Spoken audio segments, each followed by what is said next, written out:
Assalamu alaikum, people. Welcome to the Let's Walk podcast. I'm your host, Ataur Rahman. And as you all know, that this podcast is about bringing out people who have been young and, hustling and, have made their fortune.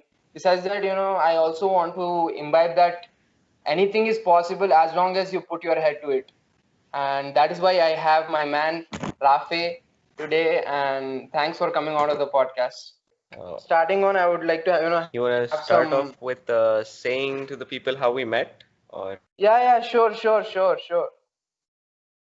no, you can start off by saying it. I'll just continue it. I mean, like we are neighbors, and that's how we met, right? Yeah, Back that's in, how we met. yeah. So it was around I was around 14, 15, something on those fronts. Hmm. Yeah,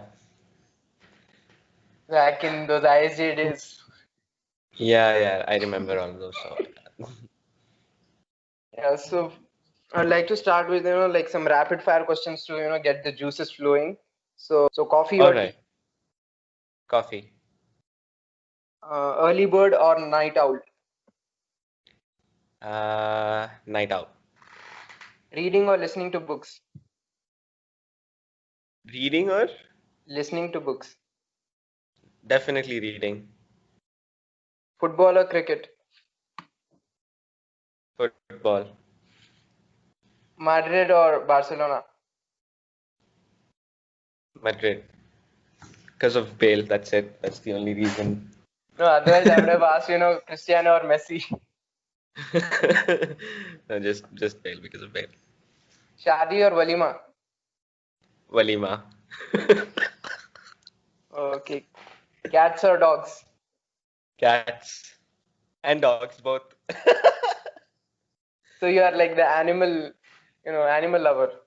Yeah, I have 3 cats, 1 dog. So I can't really say anything if you tell me to choose between the two. Which dog do you have? It's a Indie.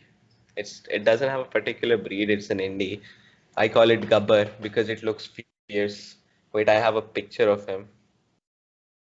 Where? Hold up.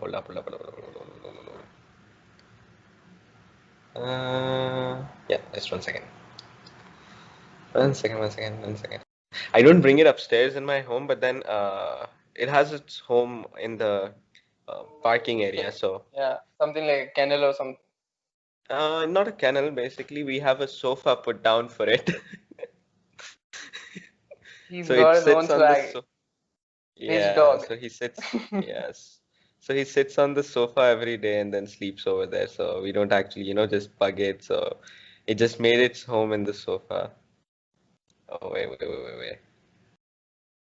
It's somewhere over here. I took it really long back ago because we went on a hiking trip, and that was a really nice picture of the dog. So I'm just searching for it. 1 second. No, when did I go to the hiking trip?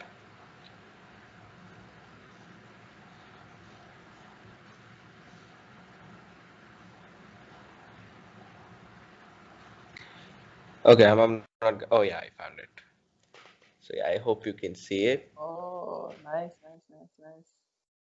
Once- That was my. So this is Gabbar. He kind of looks like a Rottweiler, but he isn't. Not a Rottweiler technically, like a German Shepherd, but he's not. He's an Indie Yeah. dog. No, we used to have a So German he, Shepherd back in the like I think 2 years ago until it got lost. so German Shepherds in Hyderabad don't get lost; they get stolen. Yeah, I mean you know that's not that's the thing I don't want to say because people will be like why don't you file a complaint this and that Yeah, because it's a pain. not Every that. other day you'll get a call saying yeah we saw your German Shepherd but then it turns out to be some other dog. Yeah. So So no, unfortunately we are taking him for a walk and then somehow he went into some gully and somebody kidnapped him. not kidnapped, dog napped him. Yeah, dog. So yeah, let's continue So with your rapid yeah, fire answer. yeah. I'll bake or biryani. I'll bake. Hyderabad is going to kill you, man, for I choosing don't bake. mind getting killed over I'll bake. Yeah, so I want you to tell people how did you start off, with the clothing company at 16, if I'm not wrong. And basically, where did it Uh, all begin? Well, first off, I didn't start the clothing at 16. I actually started my career as a digital in this whole digital design agency at the age of 16 though. Like I used to take pictures of for these really new models who were just, trying to build up their portfolio and stuff. So I used to design their whole portfolio and I used to take their pictures and I used to, they used to call me at certain locations to, get their photo shoot done. So I used to go there. I used to click their pictures. Then I used to come back home, edit them, make a good portfolio, and then give it for printing. So after 16, I did this for around a year. So uh, during this stage, I realized that freelancing is profitable, but I needed experience. So around 17, yeah, when I was 17, I got a job at, I'm not going to take the name because we didn't end off at the right note. And right now, the company I was in was, they actually pressed charges against me for, saying that I did something wrong by opening up my own company and stuff like that because technically they both were the same, my company and their company is the same company. It's just that their company is around 10 years old and they can't actually handle the competition of a 2-year-old company. And then because since I've opened up an office near their branch and then yeah, so they're kind of like they pressed some charges, but then those were dropped off soon later, so I So didn't have to basically, you worry guys much. do the same work, like digital marketing and Yeah, all this stuff. we do the same work. I was there as a part-time consultant, so marketing Okay. consultant. So my timing was around 4:30, 4 to 6:30. So and sometimes 7. And actually the timing was kind of bit off. So there were times when there was a lot of work and I had to stay back till 12 and do other stuff. But then I'm not gonna lie, I learned a lot from that place. Only the thing was it was too toxic to be around there. So one day I was just like, so just to give you a fair example of how much I was earning back then, I'm gonna be truly transparent here. While I was doing freelancing, I was earning somewhere about 15 to 16,000 a month. Now that depends uh, on how much work I put in to get to that level of 15 to 16,000 a month. And then when I was doing this part-time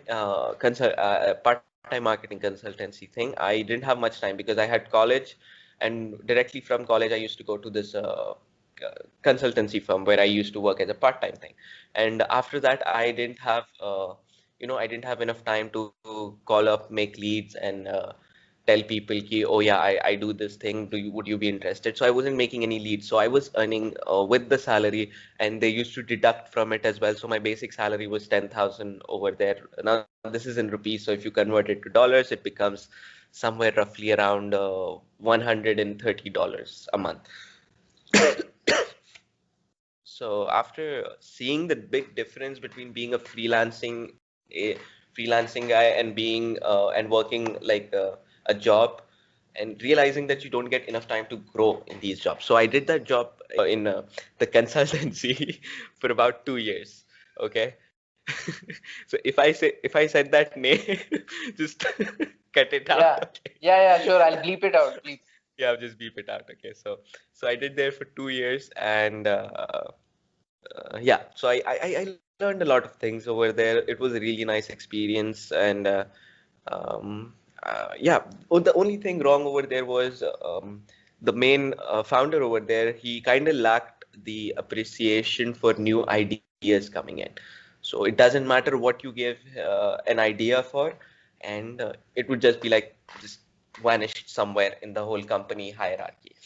So I saw where they were going wrong. I wanted to change that. And one fine day, we were just, me and my five friends were out for dinner, and we just stumbled upon a discussion saying, and I was back then, I was kind of into freelancing. I didn't want to be an entrepreneur. I just wanted to be like, I wanted my own time, my own job, my own kind of like that kind of thing. So I was with some friends, and we were discussing about like how we should actually start up if we start up a marketing firm, how would we be better than what we're doing right now? And some three viable points came up: that we weren't cliche, that we would appreciate new ideas that we come in, because marketing and branding and the whole design and creative field is something that keeps on changing every 2 to 3 weeks. So now that's a really small span of time to, adapt to changes. And if you don't adapt to changes within the 2 to 3 weeks of those 2 to 3 weeks time frame, you're going to be left behind and you won't be able to provide much of a value for your clients. So we took all of these points in, and we decided that okay, fine, let's give it a shot, and let's see how it works, because we had nothing to lose back then. So the next day, I was kind of keen on, just getting things on, because it was around June, and we just started our summer vacation. And yeah, I was still in college when we started this. I was in my third year when we started this, third year of architectural engineering. So I saw a gateway, like there was summer vacation coming up, but I didn't tell my office that we had summer vacation, so it kind of, so that they wouldn't increase my timing and I could concentrate more over this project. And so the next day, uh, after we had the dinner, I sat down. So by that time, none of my partners and founders didn't have a laptop. So I was the like I had to design a logo. I just sat down. I was like, okay, so let's come up with a name. So I have another partner that's called Sadat. So he's currently the co-founder and finance director of Surreal Co. So he suggested the name, let's keep it Surreal. So I was like, why Surreal? Now people keep asking me every day, because especially the clients that are local to Hyderabad, that what is surreal?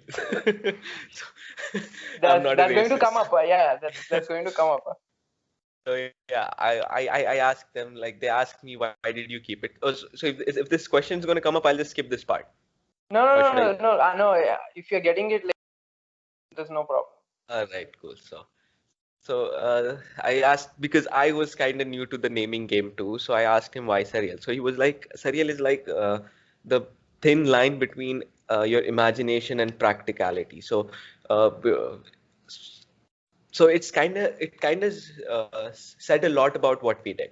Now, if you know what the current scenario for UI UX designing is, and how you have to mix up your imagination and the and practicalities to make the app easier to use, as well as keep it super like funky and cool. Like you have Swiggy, the UI is user interface, and UX is user experience. So the simpler the UI UX is, the easier it is to convert a sale on any application, on any website, on any product that you have.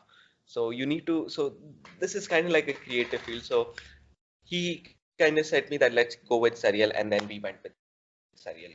But then there was one thing that we stumbled upon while registration of the company. Was there was already 5 to 6 Surreal companies everywhere. So we just added Surreal Co. So so Surreal Co is just, Co is an abbreviation of corporation or company. We haven't decided on that yet, so we'll let you know when we decide on whether we want to keep it Surreal Company or Surreal Corporation. So yeah, that is how we started up the company. And yeah, so after in December, we started getting a lot of velocity with regards to the projects. And it kind of got into the market that there's a kid who's really young, and he has two friends, and he is eating up the Banjara Hills and Jubilee Hills market. So for people who since this thing is going to be international, I'll just tell them that this is going, Banjara Hills and Jubilee Hills are like two top tier places in Hyderabad where the 2% rich people live. No, no, rich people live everywhere around Hyderabad. I'm just saying. So yeah, so somebody just so that kind of got into the office. I was still working and I was handling these projects. I was gonna leave the place because I started earning more than what I was getting paid at At the this company. consultancy agency. Yeah. Yeah, company. So I did something wrong over here. So the moment you realize that you're earning more, that your side business or your business is getting you more than your regular job, you need to quit your job. I didn't. I was afraid of leaving it because that 10,000 at that time was like a stable income coming in. So I didn't really want to lose it. So that is where I went wrong. So it kind of just got into the office that okay, fine. There is This guy somebody is in the doing office who's something. running. No, no, no, no. It started off as there is somebody in the office who's running a company. Now they knew, and I started the t-shirt business around 3 months ago, and my t-shirts were actually connected to the this company's GST. So every sale I made online on Amazon and Flipkart, so the GST was connected because I didn't register Serial as a GST because, and if you want, and that time the new law came out on Amazon on all e-commerce that if you want to sell on e-commerce, your company needs to have a GST. So I didn't have a GST, so I had to take the company's help. So the people know that I had a brand known as Surreal Clothing, and it wasn't Yes, yes. far-fetched for them to realize that, oh crap, this guy is running a company named Surreal Co. So so yeah, they called me up in the meeting room, and there were all the board members sitting over there, and then they were like, "Are you running a company?" And I like, "Yes." And they were like, okay, fine. And then, do you know that's unethical? So I was like, I'm here for part-time marketing consultancy, and I didn't get a policy like so before you join in, there's a policy acceptance of the company. I didn't get that. I didn't sign anywhere. I just when I joined, I only got my offer letter Word which of stated mouth. my time. No, no, no, just the offer letter that stated my time, my my salary, and my post, what post I'm gonna be on. So, it kind of didn't make sense. Ki you're saying that I did something ethical when there was nothing written about No it, agreement and whatsoever. yeah, no agreement and whatsoever. So, throughout the story, just remember the time I've told you that I've noted down what they've been doing wrong. So the company was 10 years old, and yet they didn't have proper documentation, proper boarding documentation. They didn't have a contracts for clientele. So the owner usually complained about, that he isn't getting paid by the clients, and he's paying our salary with his own pockets. So something came onto my mind at that time, that fine, friendship is at our place, but then when a friend is coming in your company as a client, or anybody coming in as a client, always remember to sign a consultation agreement with him, so that you are like completely secure, your company is completely secure, and you wouldn't have to worry much about it. So, these are the few points that I kept on noting. So this kind of just Uh, explains. So when we were starting this up, we understood where they went wrong, and we corrected it. So even right now, there's a lot of clients that are, because now see, we are in close proximity with each other. All right, the consulting company and my company, we are just literally 2 kilometers, not even two, like 1.5 kilometers away from each other when it comes to the local business words. But then I do not compete directly with them, because and neither do they compete, because now that's a 10-year-old company, that's no longer a startup. So a startup is anything that's under 10 years old and doesn't cross. There's a limit of money that it doesn't cross as profits, and something there's some criteria. So now that's an established company. I still have a startup. It's been around 2 years. So I'm not going to say that we're in direct competition, but there are a lot of clients that convert they have from to there choose to left here. or right. They're in this dilemma. No, no, no. This is what They you. first go to that place only. They go to that place. They get their marketing done for 1 month, and they don't get satisfied, and then they come here. So it's kind of like uh, they try that out. They see that it's not working out, and see that company kind of helps us because he charges a lot, and then when the client comes here, we give them more value for a lower amount of money. So when I say lower, I'm not saying like 50 off than that. It's just 15 to 20%, but then it's the value that we bring in that they wish to stick to us. So that kind of makes sense. So this is how the So journey that's been like being that startup clothing yeah, company. How yeah. So I had to close the clothing company because I was having really good sales from it. I was selling 500 t-shirts a month, and the profit was low on it because I was doing the case study of it. But then after the entire the whole case that I got pressed charges with, I had to close it down because it was connected to their GST.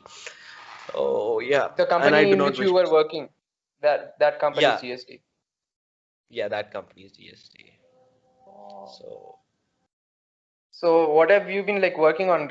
Currently, we are seeing Surreal Academy and all this stuff. Can you? yeah, so the see again, there has to be a problem that you need to solve in the world before you launch a product. So with the Surreal Learning Academy, what I've seen with Udemy and all of these courses courses providers that's out there, they're nice. I'm not gonna lie, they're nice. They're highly instantaneous that you learn something really quick.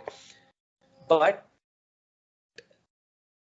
has to be some see there are people in this world who like the human touch while studying, because coming up from the Indian education system, we really cannot self learn. Most of us cannot self learn. Doesn't matter how much you try.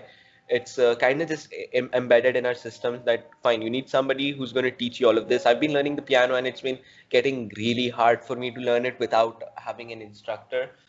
So we kind of thought of having like an academy where we give only three courses, and the three courses are like something that really helps you in making people irreplaceable. Because now, if you're an engineer, suppose you're an engineer in a company, all right, so your main job is to do coding and do all of that like engineering stuff thingy, and then let's say you're not an IT engineer. Let's say you're a architect. Okay, you're an architect. You get your job into a really nice firm, and you realize that they don't have a website. And you go to the founder. You tell him that, okay, fine, I can make you a website that would increase our sales, that would increase our exposure online, and I can also do digital marketing for your firm, so that way we'd have more clients coming in every month. So if you go and probably there's going to be a whole board of directors, and then they'll be like, "Are you going to charge us for it?"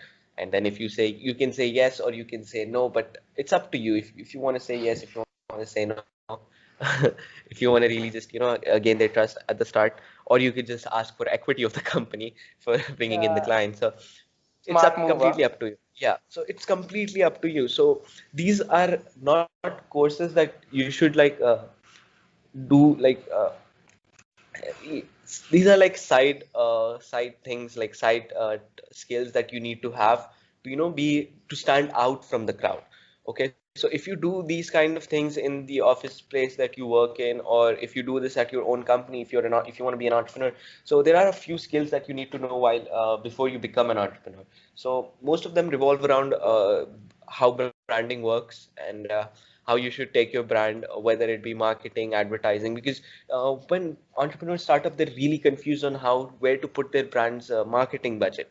So some people, they put it on offline advertisements like billboards here and there, and some people who think that their company is going to work well put it on digital platforms. So now it's completely different on how you want to proceed with it. But if you know how digital marketing works, if you know how all of SEO these and all things those work, stuff. yeah, so you'll actually stand out from everybody else. It doesn't matter which field you're in.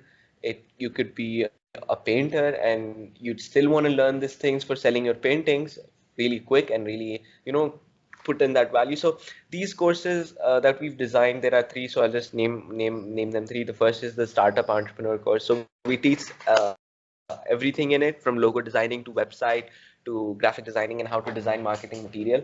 So that way you're gonna have a lot of you're going to save a lot, because the less you burn in a startup and the more you gain, that's better. If you're burning more than you're gaining, you're going to run out of business in 1 to 2 years. So I learned that the hard way, but then my business didn't go down yet. So, and yes. So yes, and then the second one is creative website designing without coding. Now, let's say you want to design a really awesome website, but you don't want to go into the whole heckles and peckles of Coding and all coding, those and stuff. then yeah.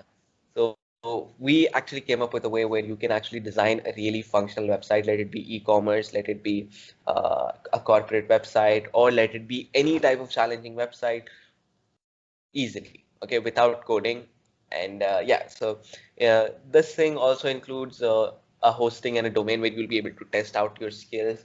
So we teach people on how to make a website. So, And the third one is digital marketing with graphic designing. Now, digital marketing and graphic designing are like the two things that go hand in hand. However, most people would disagree with me. They'd say that digital marketing is completely different and graphic designing is completely different. But I've seen a lot of uh, so in my team there's a lot of digital marketers as well as graphic designers, but the most efficient ones were the people who were digital marketers as well as graphic designers, because they design the artwork they want and what they have the vision of, and then they frame the content and then they run the ads because they know what type of audience they're targeting.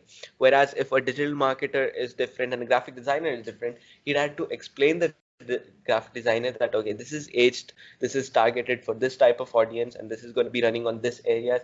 So it's going to take a lot of work and a lot of time. And in a startup, especially like mine, we actually value efficiency a lot. So we don't want any hiccups or anything while working for any client. So I'd rather say that in most companies these days are opting for people who are a digital marketer as well as a graphic designer. So this is Yeah, I the mean, Surreal. I mean, actually saw your post and you are explaining how colors different, how colors affect our emotions, and how this is, how this can go Yes. into digital marketing. I think that's where, Yes. a graphic designer and, if a digital marketer is a graphic designer, he can, use those skills to his advantage and get the Exactly. edge Exactly. because You he'll see. know what colors to use and, what's Yeah. going on in other people's You see, brain. the best work is done by people who have the mind of a digital marketer and the creativity of a graphic designer. So, when these two meet, they're gonna, when these two brains like are squished into one, Yeah. so it becomes a really something that you shouldn't mess around with. He's gonna steal your job soon. So yeah. Tell us about you bought your own sports bike at 18, right? How did that happen? Like I said, I was freelancing and I had a few. So see, I've never been the type of person to spend on liabilities, but I don't know what's gotten into me. So when I was 18, I was the kind of person who, I had a Nikon camera back then, and I had to upgrade it to, and I upgraded it to Sony, right? So that's the kind of things that I spend my money on. So I'm super frugal with the money. I write down everything. I write down the basic calculations that I give to people. I keep the receipts that I spend every month, and I just calculate like, oh, where am I going wrong? So I'm completely frugal if you ask me, and I only spend on things that are like an investment that's gonna bring me money. But So that's I mean, but like, the thing was, yeah, I was 18. No, no, I was not 18. I was 19, not 18. So I got it at I was 19. I became 19 in July, and then I got the bike in the same year in October. So the only reason I bought the bike was college में थे. I was in college. And I yeah, saw a lot of guys bringing in these bikes yeah, and yeah, stuff, and it's kind happens. of funny that when I bought the bike, I took it to college. I used to take it to college every day, and so this guy had some RC 390, I guess, KTM RC 390, and he kind of said something to my bike, and I realized something that day inside myself that when you climb up the hierarchy, you start becoming arrogant. So this guy RC390, I'm not saying he's arrogant. I'm saying me, I'm the arrogant one in this story. So he said something about my bike, saying that it's not that good, blah blah blah. I hate the styling, blah blah blah, and I just told him back that it's better than something what your dad bought. And yeah, that Oh, was bad, but yeah, that was that's bad. But then that's fire. yeah, that's see, people. If it were somebody else, he'd just keep on climbing that arrogant thing. I realized this because after that, I saw the look Yeah. on his face. I think he was with his girlfriend at that time, and that didn't come out good. So I kind of realized my mistake, and I was like, nah, I'm not gonna do something like this like that again. So It the happens. next day. the next day I kind of met him. I apologize, man. I'm sorry. I was just having a bad day. I just woke up on the wrong side of the bed. And yeah, he was kind of cool. And you know how guys are like, oh, chill, कोई मसला नहीं chill, यार. chill, bro. Yeah, it kind of got chilled out over there. And yeah. Talk about now that you have expanded, Alhamdulillah, into Saudi Arabia. So, like, how's that happened? So since okay, so I had a client here. He was really rich, and I'm not saying that I only did his work because he was rich, but he was kind of like more of a friend. He's around my dad's age, and he's fun. He's fun to be around. So his name is Aslam, and he runs a company over there, Saudi Arabia, as Arab Solutions for Information Technology. Also, he owns a few stores in a mall here. So he kind of approached us for a branding and marketing and website designing for his salon, Be Blunt, where I got these things done for free. So, so yeah, so Be Blunt. So it's at Sarat City Mall, and yeah, so he kind of approached us for that, and we did a really good job with it. I didn't know anything about him, and he liked the work, and then he gave us another project for which is his wife's project known as Studio Elite, where they sell Pakistani Hmm. dresses, designer dresses in Hyderabad. That's also in Sarat City Mall. So we did a good job over there as well. And then he gave us his company of Arab Solutions for Information Technology, which is in Saudi Arabia. So yeah, we did a good job there. We were kind of like, so most of the relationships that I maintain with my clients are really fun, like fun and friendly. I really don't want to go on the corporate side right now, like talking in that corporate lingo, and that's really Full something that I can't. formal. Yeah, You want no, to keep it that's not casually. some. Yeah. So I realized something else over in this process is that you get clients better if you make a friendly relationship with them rather than talking to them like they're your clients. Hmm. So at the end of the day, you do have to ask them for money, but then throughout the day you're their friend. Yeah. So, do you plan on expanding in other countries also? So right now we just opened up like this is 1 month, 2 months ago that we've opened up in Dubai, but let's just say that this wasn't the right time for me to open it up in Dubai. The investor who's in Dubai who wanted to open it up in Dubai is kind of frustrated right now, and he was bugging me that let's open it up. So there was a few see, I'm not gonna lie, we just had some bad decision with the Dubai thing, and we went wrong somewhere. It's either with the case study or it's either with the type of projects that we're gonna get, and it's either with the competition.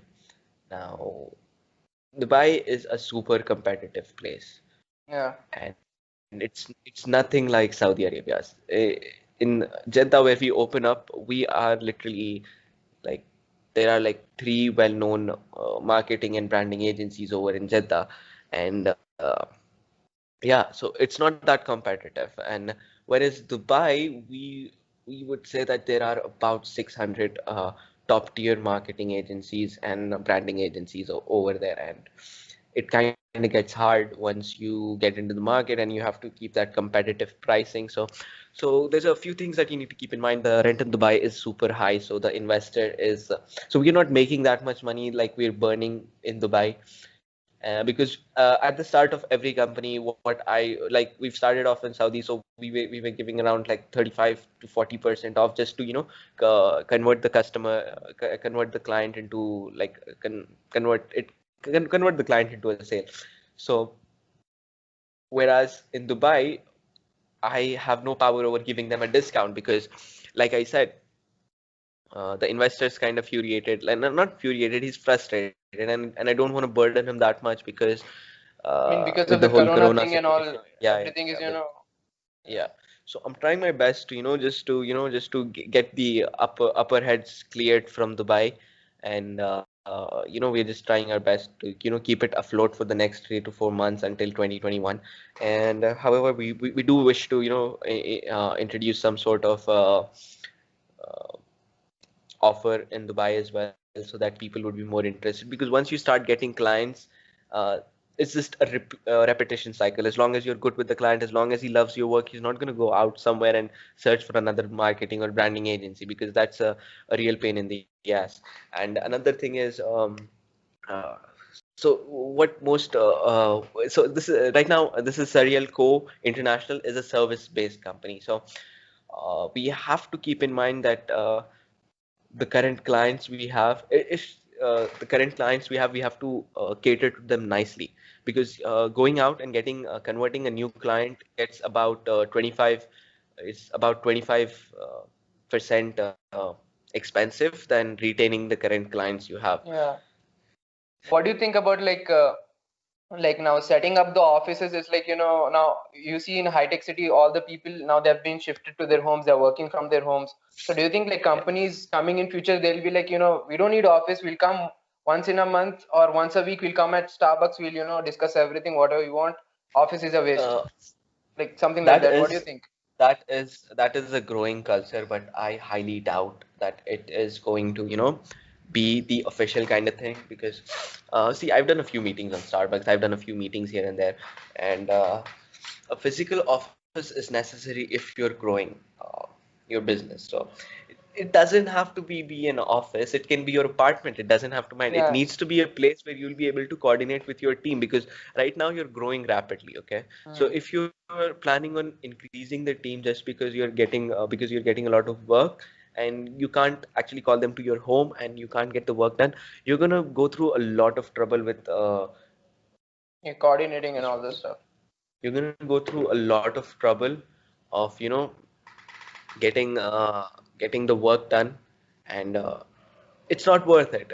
You'd better have an office and save a lot of your time and energy, and or you just call them home and just they can sit around you and you can just get the work done faster that way. I'm not saying Hmm. that I'm not saying that it's bad to have an office or don't have an office. It's up to you. If you're if you're growing rapidly, then you need to have an office. If you're not growing rapidly and you're doing it at your own pace, you don't need the office for the first few years. So telling that it's basically just for better coordination and like basic handling of the team members. Is that what you're trying to say? Yes, yes, Otherwise, you have to ring up to other person. Are kahan par hai? yes.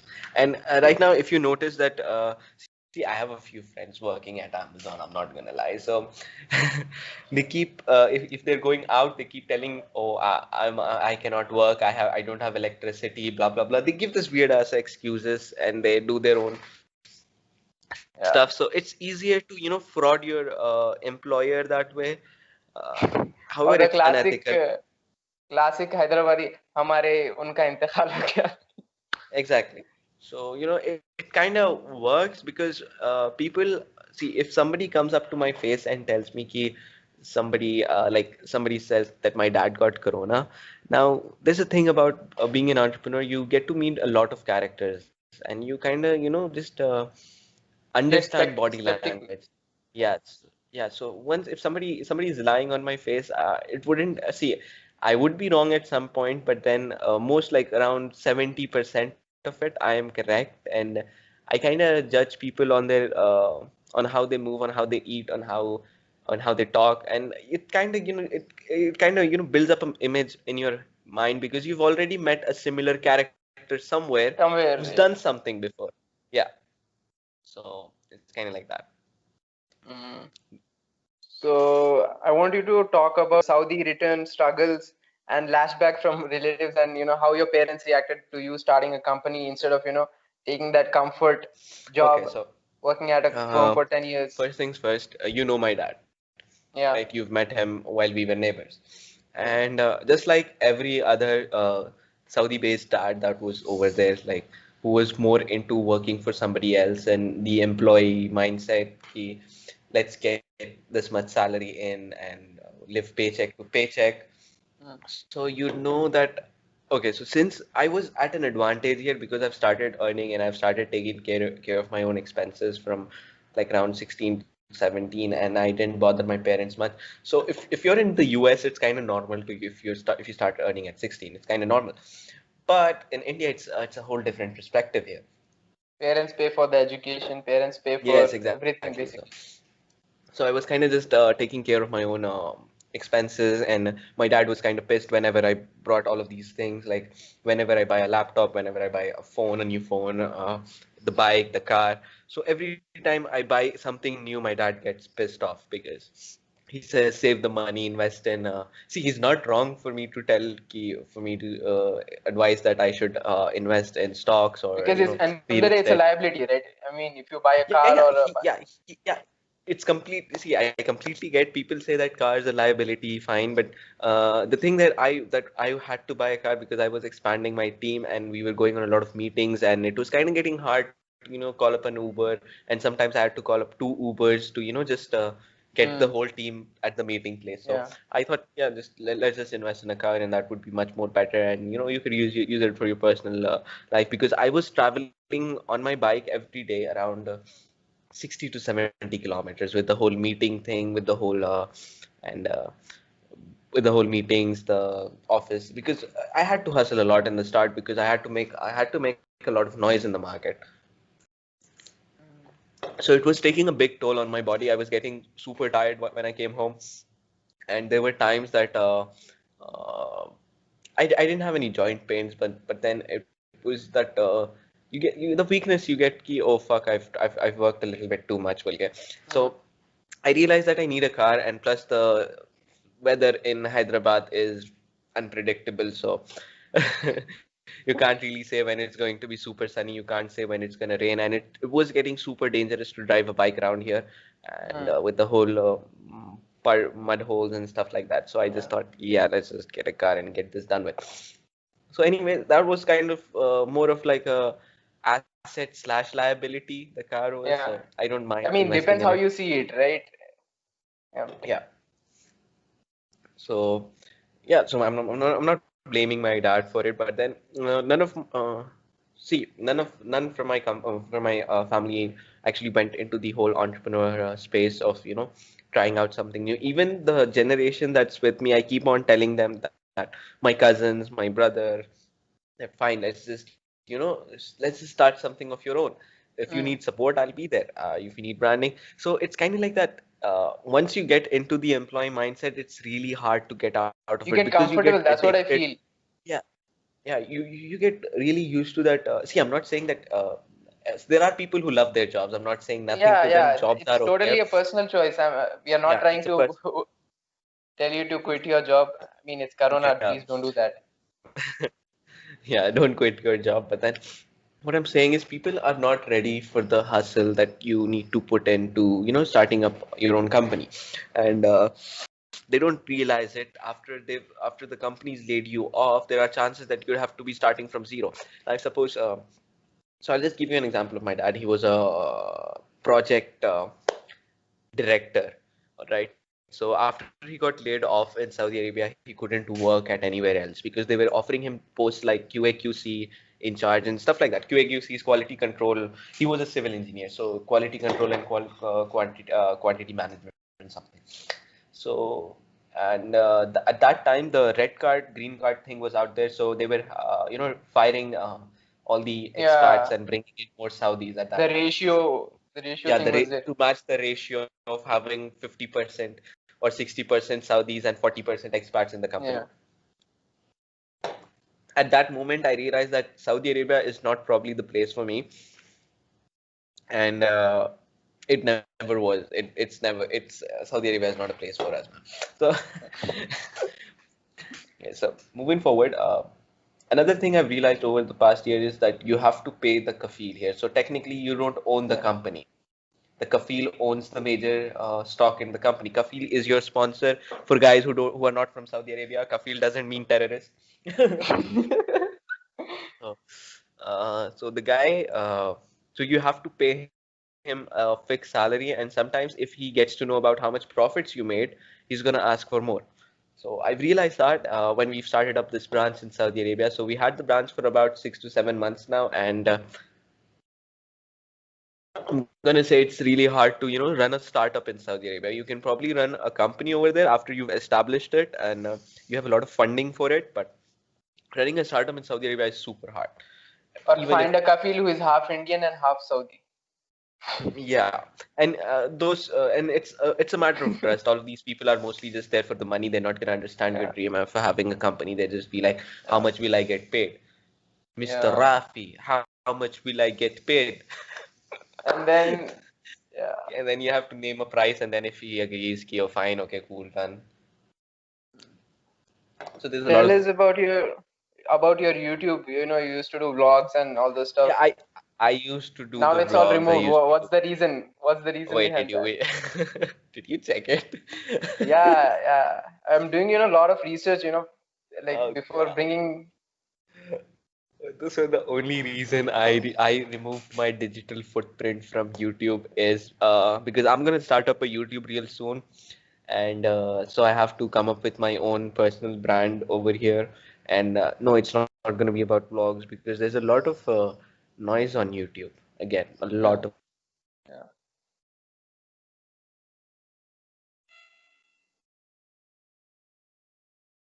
noise. Are these top-notch YouTubers like Graham Stephen and I lost you for a like bit. I lost you for a okay, bit. Can so you? yeah, so You said there's a lot of technically noise on YouTube. there's a lot of noise on YouTube, and but there are good people who are advising people on what to do, like Ram Stephen. I hope you've seen his show. He advises people on real estate investing and how to manage their funds and personal financing.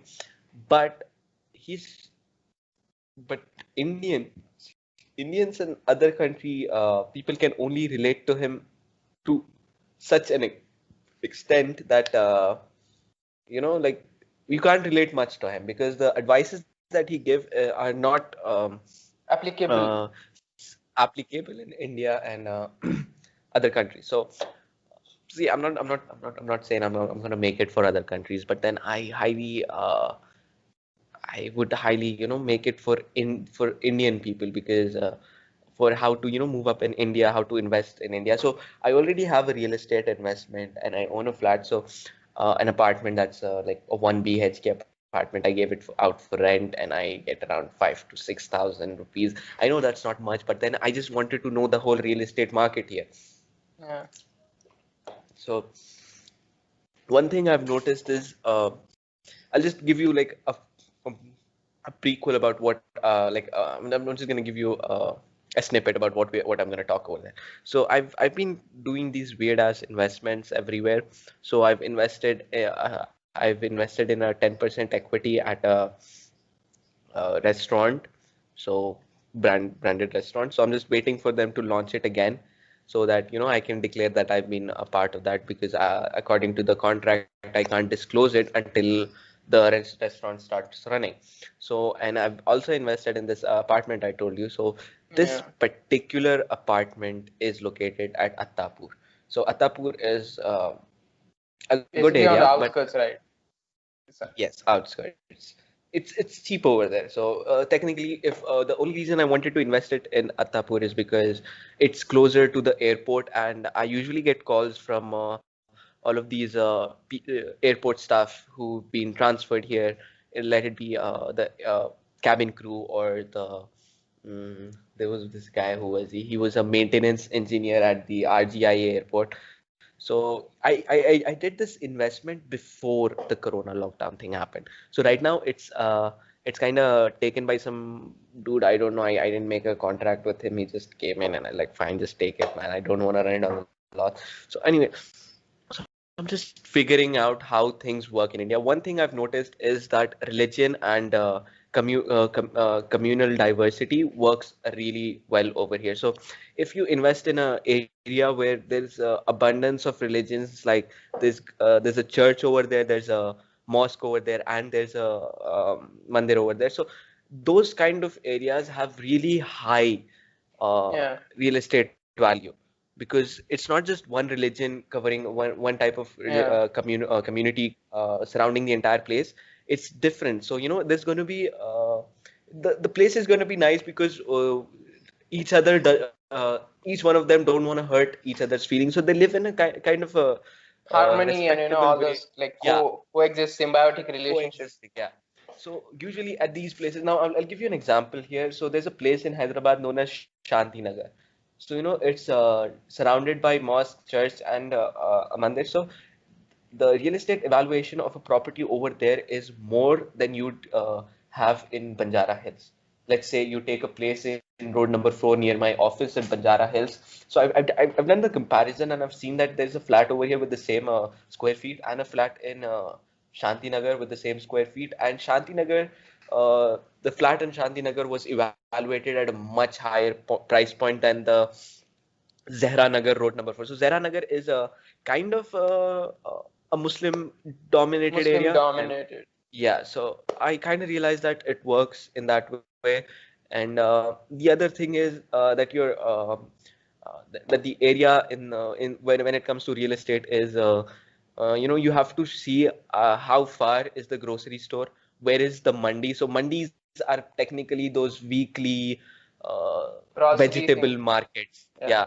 So you have to see how far that thing is, and you have to see if the apartment or the house is built according to Vastu, or if it's built according to the Islamic. So there's a way in architecture where you have to design a house according to the Islamic. If I'm not wrong, Arthashastra. No, That's no, what no. it's called. Atrashas in Vastu is it's known as Vastu in Hinduism, and not in Hinduism. It's a technical term. So some people prefer it in Vastu because they believe that positivity comes through it. And then there's another thing known as Feng Shui. So now this is a Chinese way of doing it, or like pre-Chinese, like really old Chinese way. So it also is known to make you productive every day. And there's another one where some Muslim people, build their house according to the Kaaba's face for Yeah. front facing, and yeah. So you have to check all of these things over here because again, this is a Do you completely think diverse that area. that changes the price of the place? Like if it's based on Vastu and Depends on what type of clients you have in real estate. So you might, if suppose you have a client who believes totally in Vastu, then he's gonna be, constantly asking you, do you have a property with Vastu in it? Do you have a property in Vastu? Or then before giving out the see, for me, for the Attapur one, I had zero problem on giving it away because all of these airport staff, they don't care about where they live, because they'll most of the time they they're going need to a be at the home. airport. Yeah, they just need somewhere to sleep. That's it. Yeah. Somewhere to sleep, somewhere to call just their home. That's it. So I didn't have much of a problem, but then as soon as I started going on a bigger picture on investing in properties somewhere around the city, I ran into a lot of problems. So I'd say that it's a tricky business over here. Anything that you do in Hyderabad, it's super tricky, and I just wanted to tell people how you should go in and about after doing my particular set of research. So that's going to take me around more 2 to 3 months before I finalize the content and on the YouTube channel that I'm going to put forward. And yeah, so then I'm going to launch my YouTube channel next. And yes, that answers your So tell question. us about your cats and cat lovers. We always see that on the stories. Okay, one What's second. their names? Introduce them up. Most of them are sleeping right now, so No, at I don't least want just to introduce disturb them. them. Like show some photos or something. Okay. No, do you have a Persian cat? I saw a video. I guess maybe last year. You know, No, right now I have like one cat right now. I have two cats right now. Two. Yeah. I had like six before during the Corona lockdown because I had to give away the kittens, but then they grew up and I had to keep them. So no, I think one second I'll just bring my favorite one.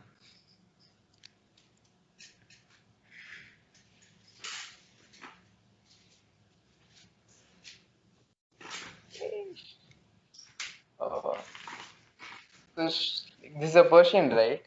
What Yep. is it like? This is Biscuit. Oh my God, mashallah, mashallah. This So is nice. Biscuit. So we'll be seeing daily stories of this cat. Yeah, that's what cat parents do. So nice. Next question I have is like, regarding relationships. There's this one question I'm asking selfish, like for selfish reasons. This Hmm. that like, will you marry a person after becoming a millionaire? Because there's a chance that, you might encounter people, only approaching you for money, or you like marry someone when you're not a millionaire and then grow with them to become a millionaire? I know you're not married right now, but No, no, no. just I asking. just so yeah, I've learned about love the hard way. So again, since I'm on your podcast, I'll be completely transparent. You can leverage people on saying that, oh, Rafi is being transparent. So I've been in about 5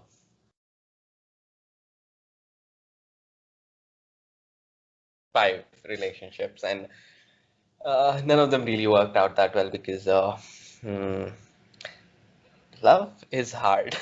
But the thing that with every breakup I get is motivation. Because did you hear that? No, I mean, I hear this from a lot of people. I like all this observation is based on observing my friends and basically, putting out statistics. I don't know why I do this, but I have this some sort of crazy theory as to why people break up and and what is happening. And So love is complicated, man.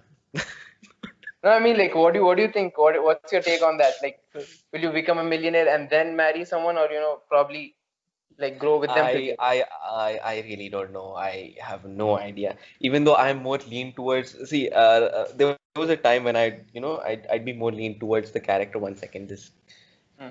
okay.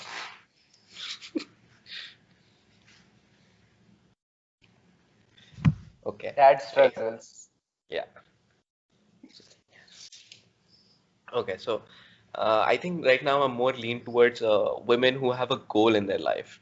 So I'd be more attracted to a woman if she has a goal in her life and would be, as passionate as I am with my work, and wouldn't ask for constant attention and constant emotional energy. See, I know I'm asking a lot here, but then you have to understand that, being a passionate entrepreneur, you have to sacrifice a lot of things. Let it be your family, let it be the time you give to your people. Can you hear purring right now?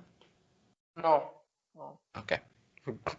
So yeah, so you have to sacrifice a lot already, and the emotional energy and time is something I don't want to be like something that I don't want to give away right now because I need both of them really much. I need emotional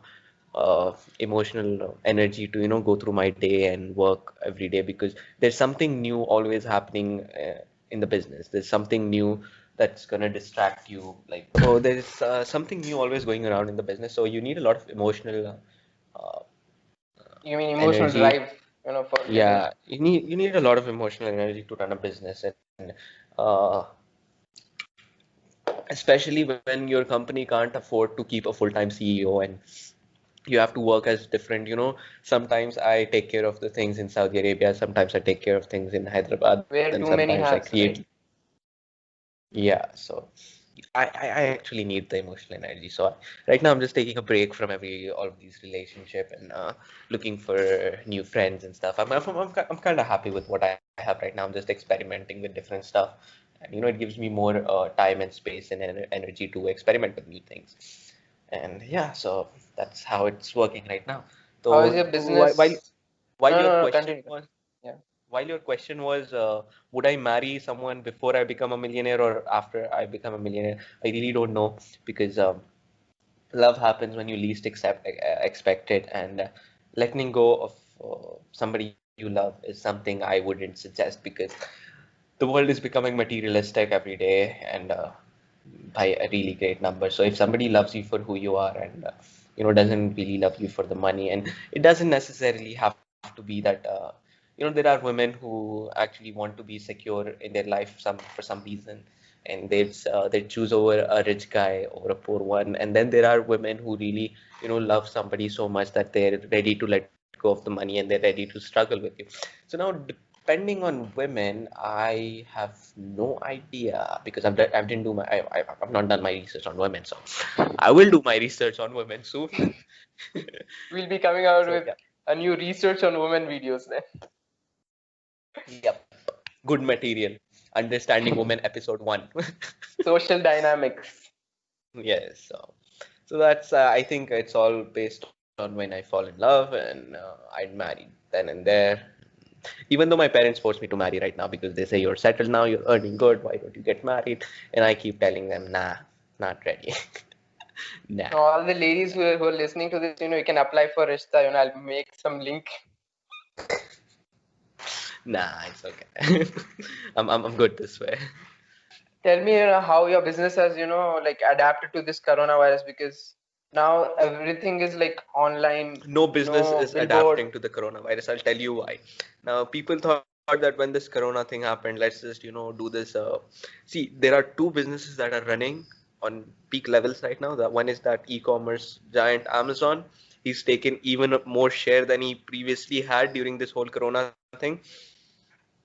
And all these food delivering apps are doing really good. But then, even though the food delivering apps are doing good, they are uh, involved in some fraudulent activities that I've been seeing lately, that they're not paying up the drivers, and then the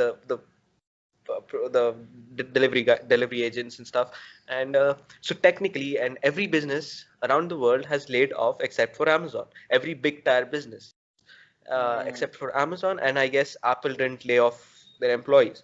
Whereas every company, Uber, Ola, Swiggy, Zomato, these are the local companies here, so they've laid off their huge huge chunks of working staff. But then they keep forgetting one thing: if the circulation of monetary assets isn't in the community, every business has to suffer losses. So I'm not going to say that any business is adopted to the whole corona thing. However, what I usually suggest to my clients right now to do was to make their current company better. Now, if suppose a company didn't have a portfolio, I told them to get it one design. We'll probably print it after the corona is over.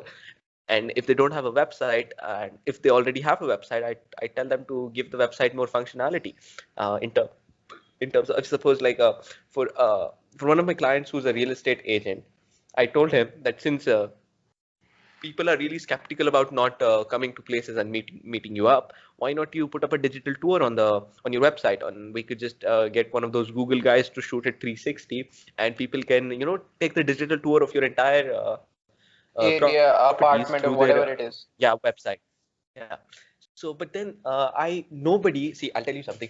Companies that survived the 2010 recession were really confused on what to do. And I've seen a lot of posts on LinkedIn saying, ki, uh, dude, join my seminar. I'll make your business corona proof. I'm like, dude, you didn't even survive anything like this, and your business didn't even survive something Yeah, I like this. mean, Like, like there wasn't a corona before 2020, right? Was it? there wasn't a corona, and corona, this is something entirely different than the 2010 recession. Stocks went down, people got laid off. See, that these two things kind of happened in the with the whole 2010 recession. But then the only thing different around this part in time was people were dying, and people were afraid to go outside, and people were afraid to buy anything because they had to keep up the money. Whereas the 2010 recession, people weren't afraid to go out. People were figuring out new ways to expand their businesses. However, the corona changed the entire business dynamics of the world. So I'm not going to say any business has recovered from it. Okay, fine. Facebook probably has. Facebook probably pay Instagram. Social media has probably done, but the medium. See, these are giants. Okay, Facebook, Amazon. These are, we call them tech giants. All right, so they are. See, in our language, we call them unfuckables. So you can't. We can't really do anything about them. They are going to stay at the top for now until we have another player in the market. But then all of the other big businesses or medium tier businesses, they've suffered a lot from corona, right? And I don't think they've figured out a way to recover from it. However, everybody right now is surviving till 2021 because they just want their business to survive. So all you can do right now is cut down on the burn rate that you have, and focus more on how much focus on the gaining rate that your company is having. So you're telling So basically yeah. to reduce the overheads and like just keep the clients which are giving you money, Yeah. and I'm not, I'm not, also. I'm not anyway implying that you should reduce your team though, because you being an entrepreneur and you accepting to work in an ethical environment is, you shouldn't cut down on your team when Team. there's a crisis going on out there. I'm not gonna lie.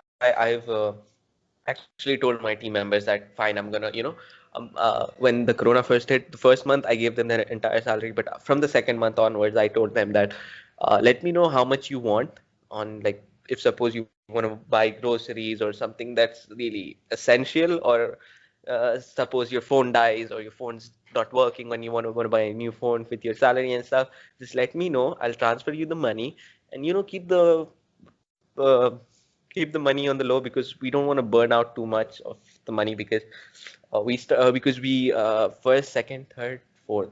So 4 months we kind of just managed it with the company's treasury, and then after that I started putting in money from my own pocket, because at that time too the burn rate was more than what we were gaining. So I had to keep that in mind. So during that point I kind of just found out a problem that a lot of people were facing during the whole corona, is that they weren't getting quality education. And with the rise, and now since the corona has paved that people have started to believe in, like, online education, we thought, yeah, Yeah. let's just roll in Surreal Core Learning Academy, where where we would be able to, provide value to the people, as well as give them experience in the field, and make them irreplaceable in this entire industry. So this is your So side another, gig.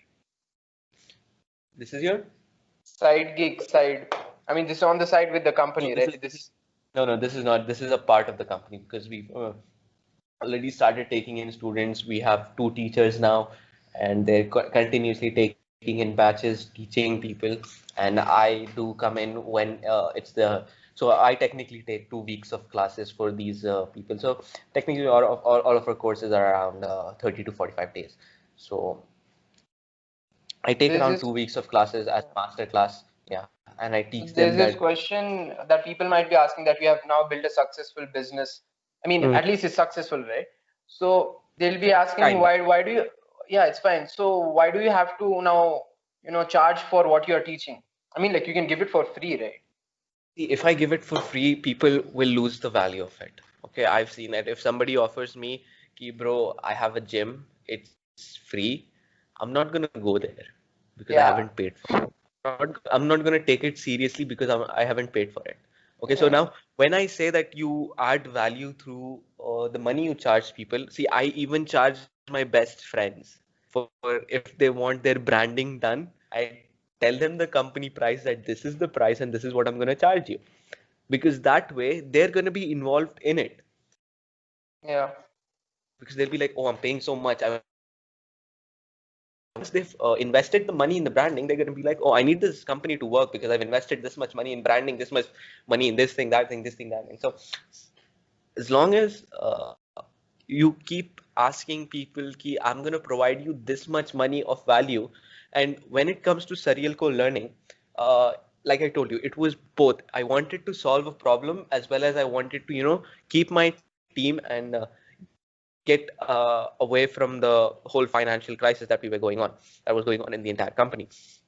So it's a two-way thing. However, we've mastered it in such a way that, see, like I've told, that as a marketing consultant, I was earning 10,000 for 3 hours, right? Yeah. Now that was based on the type of skill set I had. So now 3,000 at the age of 16, of by not working any, like a job at McDonald's. See, I'm not saying McDonald's job is bad. It's really good. You get to learn a different set of skill set over there. But I am telling you something like from a corporate point of view. I was the youngest employee in the company.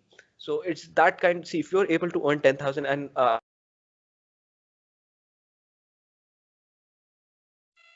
in that 10,000 we I give you all lost you. I those. lost you. I lost you. I lost you for a bit. You said, like, if you earn 10,000. Okay, so as a marketing part-time marketing consultant, you earn 10,000 a month. All right, and I was the youngest guy over there with the age of 17, 18, and in the company. And I was only there because I had this particular set of skill set that nobody did. And so these our one course, we retail it for 15,000, in 15,000 rupees. That is around 130 $40, I guess. No, that's 175. So the only reason that we've kept it 15,000, and because our profit margin is just 5,000, because 10,000 is just the worth of things that we provide with the course. Okay, so we give you a domain, we give you a hosting, we give you all the softwares that's required for it, we give you all the notes and the database, and we've come up with the entire syllabus book for it. So we give you all of these, and we provide you a lifetime support that you can call us, or you can just visit us by setting up an appointment, and we'll if you're stuck somewhere, we'll help you out. That's a lifetime thing. You become a part of the Surreal family. Mm. So you're So basically that's telling how. you have learned all these skills, and then since people won't value anything which is free, despite Yeah. the value it contains, so you are adding a Yes. price onto it, so that Yeah. people, it will be something like an accountability thing that I've paid this much, I Yes. need the value back. Yes. So the only Oh. reason that I didn't pursue my profession was because I got a free seat over there at the college, and it was just like just go to college. You're not even paying anything. So I did most of my networking in college. I used to talk to people. So whenever they used to teach AutoCAD in college, I was sitting at the back learning how to do Python. So I never valued my college like all the other people did. They're like, oh shit, we're paying so much, we have to concentrate. So it's kind of like the mentality that people around the world have, that they won't take it seriously until they've put some of their money into it. So that's why people ask for their reliability by asking for money with exchange of equity, right? Because that way they both will be invested on the profit and losses on both the scales. I hope you got what I'm trying to say. So you are a good student also, that you got a free seat. That was kind of lucky, I'd say. Mm, No, I Not mean, like, really a people good have this. student. No, no, Mm. no, no. I never studied. I just understood on a different level. So what people mostly do is, if suppose I am being taught about how illumination engineering works, okay? So I don't learn what's being taught. I learned how it all started. Okay, so I need to go back. I need to understand the concept, and then when it came to the exams, I just wrote whatever I understood about the topic. Oh. Right, so I never went through the notes that they give at college. I never, because that kind of deciphered with my notion of self-learning, because once you get addicted to somebody teaching you and you just learn the same The thing again and spoon again. feeding, yeah, the spoon Yeah, feeding thing, it's like really spoil you. I mean, that's what they do yeah, at you Sri can call. Chaitanya, right? Mhm. Yeah, so I didn't want to go into that entire space of being Spoon fed. learning only the things that I've been being taught. I used to do a lot of research. My thesis was on underground car parking, ventilation, safety, and security. So it's how big underground car parkings, do their entire ventilation. Now, the only reason I chose this topic was it was simple. It was Mm. super simple, and it kind of mind boggled me that nobody in the past 60 years in this university have taken. So technically, if you're doing a thesis project from Jawaharlal Nehru, you can't choose the same topic that's being chosen before. So you have to come up with something new. So it was kind of mind-boggling for me that nobody in the past 60 to 40 years ever chose this topic as their thesis or I mean, research it's topic. yeah, so simple, right? I mean, if It's anything simple. happens in the underground, how will you solve that? Exactly. So, and the thing was, I already had a client who owned a mall. So, I got super easy access to the underground car parkings. So I had to do a few case studies before I actually started. So I had a few clients in GVK Mall who I was doing their marketing for. They say I just went up to them and said, I need the underground car parking layout. And then in City Center Mall, there were those three restaurants on the top, fourth floor. So one was Sahib's in Sultan, some dudes, yeah. So now in City Center Mall also, I was really quick to get the underground car parking layout and how they worked on it. I even got a consultant's name, and then he also told me that this is how we do it. So it was super easy for. So I was done with my research work within one month, and we had to do thesis. We had to do internship for 6 months. So I kind of my company was formed back then, so I just wrote myself internship certificate Self-employed. from Surreal. So yeah, They didn't know you were working at Surreal, like you were the co-founder of Surreal. they didn't know I was the founder of Surreal. No, Eh, I got it signed from one of my friends, so they're like, "Oh, great, this guy is." amazing, amazing. So Are that you why I could concentrate more on the company. are you still hiring people? No, because I'm having a hard time retaining the current employees I have. So we have no vision of hiring anybody in the next 6 months because we have to get out of the losses streak right now. We are getting, but we're still on the minus side a little bit. Not that much, just a little bit minus side. So I wouldn't, risk the current jobs of my current team members right now by hiring somebody new. So I So, like, what do you see in people when you're hiring besides the skill and all? Because sometimes I too feel like I'll tell you about a project I had in like intermediate. There's this project, educational ethics, some project, and I found my team members. I mean, like the team, they're like I feel not setting up to the standard. Somebody's getting lazy. Somebody needs food. Somebody, like somebody has to go to their house. So I felt like they don't understand me. I want this project to be at a different standard. So I said, fine, you guys don't do anything. I'll do all the work. I'll just write your name. So do you find yourself doing like the same thing? Because no. like not everybody is as dedicated as you are to the project. This is what I feel.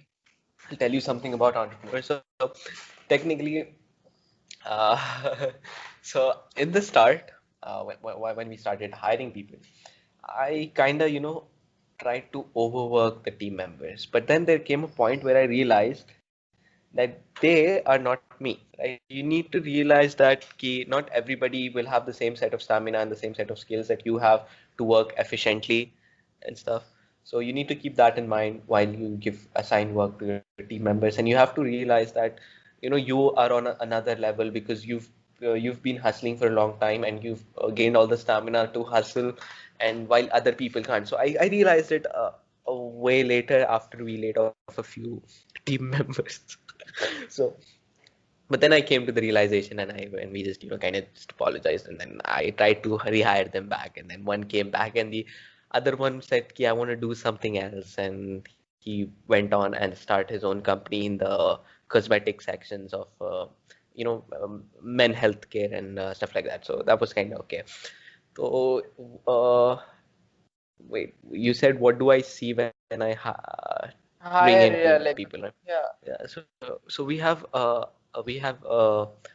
like a process.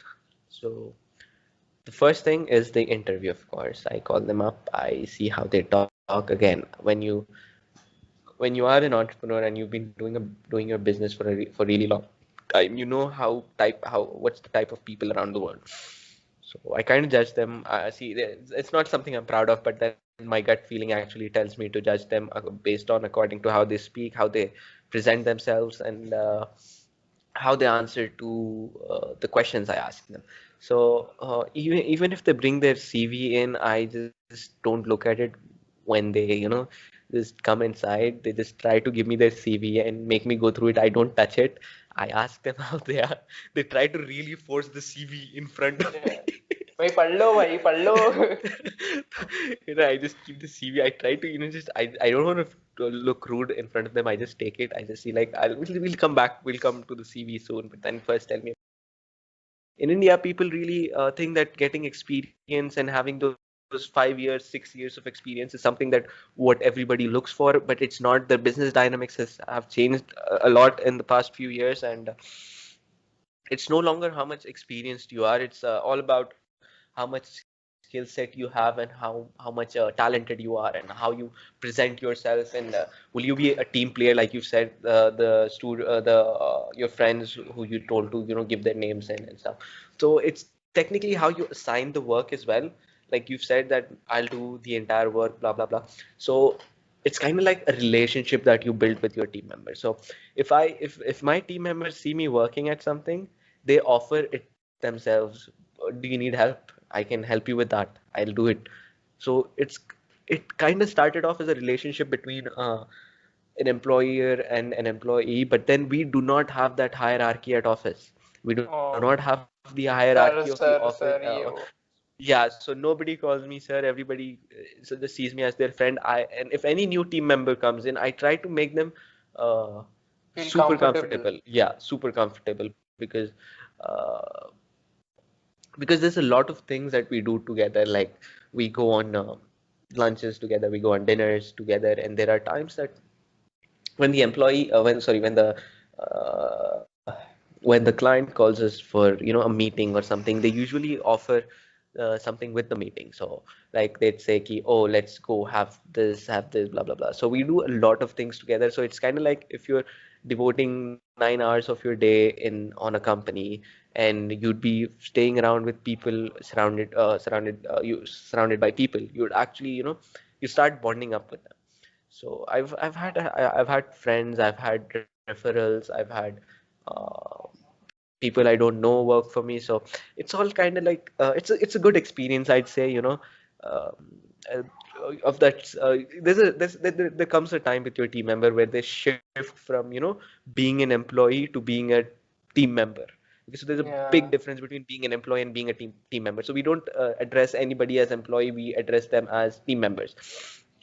And like I said, we don't have the hierarchy at office. So I kind of just sit with the people that I want to assign the work with. I tell them what to do. Like I don't force them on telling. I want their creative ideology, I want their design thinking, I want their point of view on everything. So yeah, it So, it after some time, my team members only, they kind of just offer to me, like if they see me working at night, and I just keep on sending the client. So we have these groups on WhatsApp and Gmail and Skype everywhere, where the clients is comfortable to talk to the team.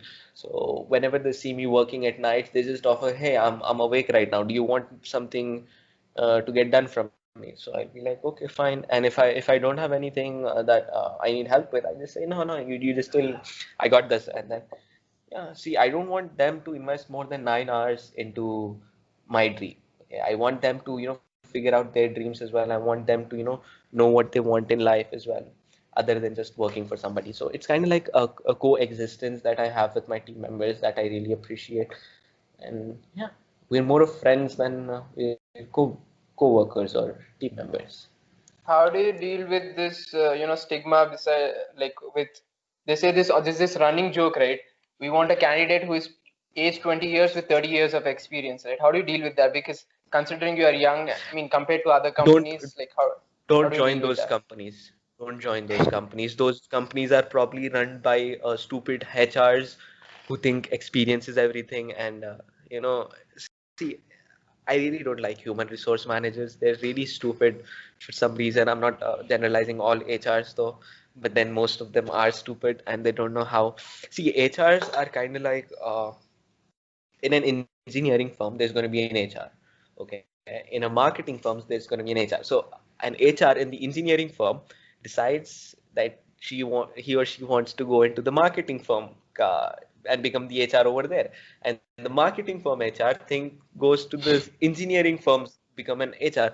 So they're going to be already really confused about, okay, fine, see, if in engineering we see the knowledge based on what people on how much they're experienced, and we hire them technically on their knowledge based kind of skill. And in the marketing, it depends on how much creative you are. Now if the HR that was in engineering in the engineering field goes into the marketing field, he or she's probably going to ask for experience, even though Yeah. she should be looking for creativity or how much work can the person put into, how much knowledge does he have. And the engineering and the HR that went from marketing to the engineering firm will actually look for creativity in a civil engineer or a technical, or he or she's going to be looking at creativity in a technical person, and they don't even have to have a personality. Hmm. So they're looking for the wrong things in the wrong people, basically. Yes, exactly. Yeah, what is that one message you want to give out to guys and girls, especially starting, whether it's be, selling their, be their passion project for selling bracelets or, sending, like selling custom made bookmarks. I don't know if that's a thing, but, there's some people who do that. So what is your advice, for them to scale and, make it their full time? Maybe making handmade jewelry or something like that. Guys and girls both. So right now we're living in a market of the niche. So anything that's small scale and doesn't have too much competition, it's actually really good for your good for yourself and your future. So you can actually just work on it. So for people who are starting off with a bookmark, I'd say keep on expanding your business. See, if you get money from it in the first 6 months, keep on investing back into the business, whether it be marketing, whether it be branding, brand. And when you brand things, okay, so Red Bull is just carbonated and sugary water thingy. I don't know. But then since it's branded as Red Bull, it gets to be sold as 120 rupees, I guess. Yeah, something on that front. So it's how strong your brand is, the amount of value you can ask from your customers. So if you're doing something really niche like selling bookmarks or selling custom made personalized printed tees, however, these items when you grow your business become uh, really horrible while managing the inventory system of it.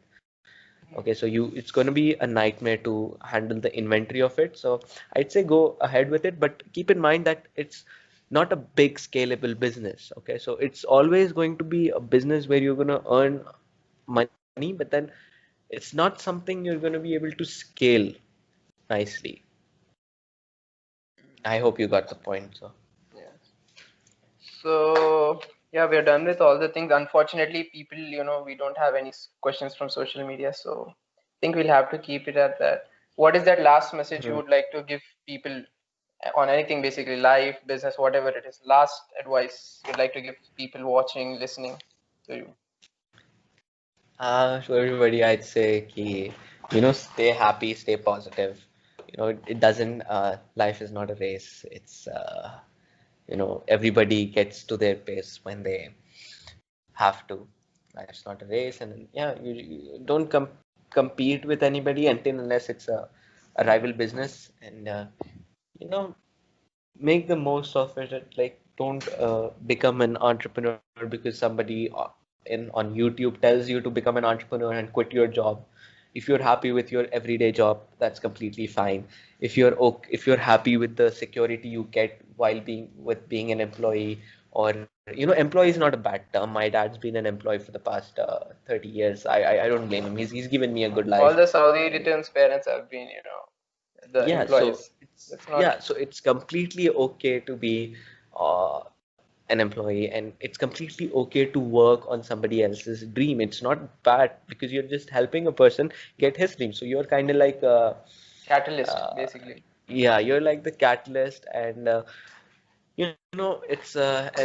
these are tough times right now, and keep asking your friends how they're doing. Take them out once a while. I know the corona thing is really bad, but I think people have taken it light now because I don't see any security placements anyway. So that's one thing. And yeah, stay humble. Don't get too arrogant in this whole process of earning money and climbing the top. Enjoy the journey though, because it is going to get lonely at the top if you get there. Don't. I'm not saying it because I'm on the top. I'm saying it because I've researched a lot on people who are on the top. Let it be Jeff Bezos, let it be Mark Zuckerberg. So all of them say one thing, that it gets lonely at the top because you don't make friends anymore. People are either going to befriend you because you're the founder of Facebook, or if you're the founder of Amazon, and probably they're going to see a bigger picture that you're going to be helping them out. So keep your friends close, and don't let anything ruin your day, or don't do anything stupid If you fail something, don't do suicide. That's bad again. Yeah, concentrate more on your mental health. Mental health is not a problem, but if you have to go to a therapist, please do. That's I went to a therapist for 2 months, so it's really nice. You're gonna realize what's wrong with you. So yeah, people like me, people who are overthinking all the time, overthinking all the time are like, then they need a therapist. So yeah, that would be my ending statement that, yeah, stay positive, stay happy, do whatever you want, and if you're happy, keep doing it. If you're not happy, just stop doing it and try something else. And yeah, that's it. That's about it. And yeah, everybody goes on their own pace. You don't have to marry at 25 to be successful, and you don't have to buy a house at 27 to be successful. You don't have to buy a car to be happy. So yeah, everything is, yeah, and stay humble. So that's my ending statement. So I'll see you next time. Yeah, so that's it, folks. Yeah. It was a really great, video session having Rafi onto the podcast, and I hope you all, will learn and benefit You're from a good this. host. Yeah, you're a good host. No, I'm learning. I'm still, kind of in that zone of, being kind of nervous. I don't know why I feel this. But still, yeah, No, Alhamdulillah. you're gonna. It's Alhamdulillah. So we'll Well, see thank. you soon.